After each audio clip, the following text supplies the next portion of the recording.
എടാ തമ്മിലിൽ പറഞ്ഞിരിക്കുന്ന പോലെ തന്നെ റീവാലുവേഷനുമായി ബന്ധപ്പെട്ടിട്ടുള്ള വീഡിയോ ആണിത്. SSLC റീവാലുവേഷൻ്റെ റിസൾട്ടുമായി ബന്ധപ്പെട്ടിട്ടുള്ള വീഡിയോ ആണിത്. അതുകൊണ്ട് ഇൻട്രൊഡക്ഷൻ ഒന്നും പറഞ്ഞ് വലിച്ചു നീട്ടുന്നില്ല. നിങ്ങളുടെ ഡൗട്ട്സും കാര്യങ്ങളും തന്നെ ആദ്യം തന്നെ ഡിസ്കസ് ചെയ്തങ്ങ് പോവാണ്. നമുക്ക് റിസൾട്ട് ഇപ്പോൾ ഓൾറെഡി സൈറ്റിൽ അപ്ലോഡ് ആയിട്ടുണ്ട്. ഇന്നലെ മുതൽ സൈറ്റിൽ അപ്ലോഡ് ആയിട്ടുണ്ട്. പക്ഷേ ഇപ്പോഴും നിരവധി കുട്ടികൾക്ക് റിസൾട്ട് ആക്സസ് ചെയ്യാൻ കഴിഞ്ഞിട്ടില്ല.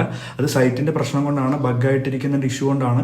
നിങ്ങൾ റിപ്പീറ്റ് ആയിട്ട് നോക്കിക്കൊണ്ടിരിക്കുക, റിസൾട്ട് കിട്ടും. ഇപ്പോൾ തന്നെ ഞാൻ തന്നെ ഇപ്പോൾ ഒരു 10-40 കുട്ടികൾ തന്നെ റിസൾട്ട് നോക്കി. ഈ റിസൾട്ട് നോക്കിയതിലൊക്കെ ഭൂരിഭാഗവും ഒരു 99% നോ ചേഞ്ച് തന്നെയാണ്. അതായത് നിങ്ങളിപ്പം റിസൾട്ട് നിങ്ങൾക്ക് ആദ്യം ഉണ്ടായിരുന്ന റിസൾട്ടിൽ നിന്നും മാറ്റമുണ്ടെങ്കിൽ, ഇപ്പോൾ A ആണെങ്കിൽ അത് റീവാലുവേഷന് ശേഷം അത് B+ ആണെങ്കിൽ നിങ്ങളുടെ പഴയ മാർക്ക് തന്നെ കൺസിഡർ ചെയ്യൂ. അതുകൊണ്ട് അത് ഓർത്തിട്ടുള്ള പേടികൾ ആർക്കും വേണ്ട. പിന്നെ രണ്ടാമതായിട്ട് കണ്ടിട്ടുള്ളൊരു പ്രശ്നം, അപ്ലൈ ചെയ്ത പല കുട്ടികൾക്കും ഇപ്പോൾ 3 സബ്ജക്റ്റ് അപ്ലൈ ചെയ്തവരുടെ ഒരു സബ്ജക്റ്റിന് റിസൾട്ട് മാത്രമേ വന്നിട്ടുള്ളൂ, ബാക്കി 2 സബ്ജക്റ്റിന് റിസൾട്ട് വന്നിട്ടില്ല. അങ്ങനെയുള്ള കുട്ടികൾ ചെയ്യേണ്ടത് എന്താണെന്ന് വെച്ച് കഴിഞ്ഞാൽ, പരീക്ഷാ ഭവന്റെ നമ്പർ ഞാനിവിടെ താഴെ കൊടുക്കാം, ഡിസ്ക്രിപ്ഷനിലും ഒക്കെ ആയിട്ട് കൊടുത്തേക്കാം. നിങ്ങൾ ഈ നമ്പറിൽ വിളിച്ചിട്ട് കംപ്ലൈൻറ്റ് രജിസ്റ്റർ ചെയ്യുക എന്നുള്ളതാണ് ചെയ്യേണ്ടത്. പിന്നെ റിസൾട്ട് കിട്ടാത്ത കുട്ടികളാണെങ്കിൽ റിപ്പീറ്റ് ആയിട്ട് നിങ്ങളുടെ റിഫ്രഷ് ചെയ്തിട്ട് റിസൾട്ട് ചെക്ക് ചെയ്താൽ മതി. നിങ്ങൾക്ക് ആക്സസ് ചെയ്തെടുക്കാൻ വേണ്ടി പറ്റും.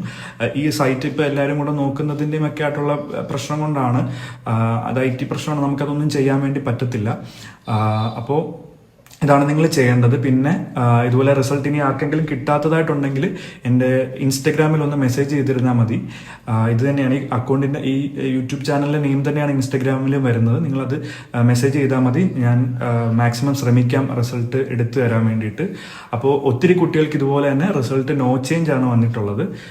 റിസൾട്ട് ചേഞ്ച് ആയിട്ടുള്ള കുട്ടികൾക്ക് ഓട്ടോമാറ്റിക്കായിട്ട് തന്നെ നമ്മുടെ സർട്ടിഫിക്കറ്റിലേക്ക് അങ്ങനെ തന്നെ വരും. അതുപോലെ തന്നെ ഇപ്പം നമുക്ക് ഫസ്റ്റ് അലോട്ട്മെന്റ് അടുത്ത ദിവസം വരും. ഇപ്പോൾ ഫസ്റ്റ് അലോട്ട്മെന്റിലേക്ക് വേണ്ടിയിട്ടുള്ള ആപ്ലിക്കേഷനിലും ഡയറക്റ്റ് ആയിട്ട് ആ റിസൾട്ട് തന്നെ അപ്ലോഡ് ആയിട്ട് വരും. അപ്പോൾ നമ്മൾ ചേഞ്ച് ഒന്നും ചെയ്യേണ്ട കാര്യങ്ങളില്ല.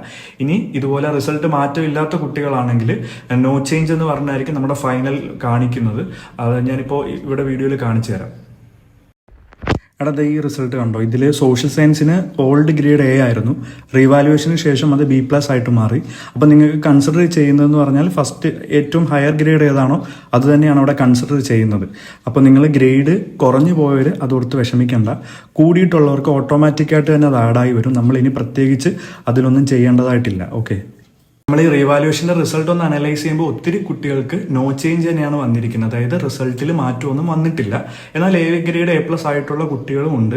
സോ നിങ്ങൾ മനസ്സിലാക്കേണ്ടത്, റീവാലുവേഷൻ അത്യാവശ്യം നല്ല ടഫായിട്ട് തന്നെയാണ് അവർ വാല്യൂ ചെയ്തിരിക്കുന്നത്. നമ്മുടെ മെയിൻ എക്സാമും ഇതുപോലെ തന്നെ ടഫായിട്ടുള്ളൊരു വാല്യുവേഷൻ തന്നെയായിരുന്നു. റീവാലുവേഷനും ഏകദേശം ആ റേഞ്ചിലുള്ളൊരു വാല്യുവേഷൻ തന്നെയാണ് നടന്നിട്ടുള്ളത്. ഇനിയും നിങ്ങൾക്ക് ആർക്കെങ്കിലും റീവാലുവേഷൻ്റെ റിസൾട്ട് ആക്സസ് ചെയ്യാൻ കഴിഞ്ഞിട്ടില്ലെങ്കിൽ ഒന്ന് കോൺടാക്ട് ചെയ്താൽ മതി.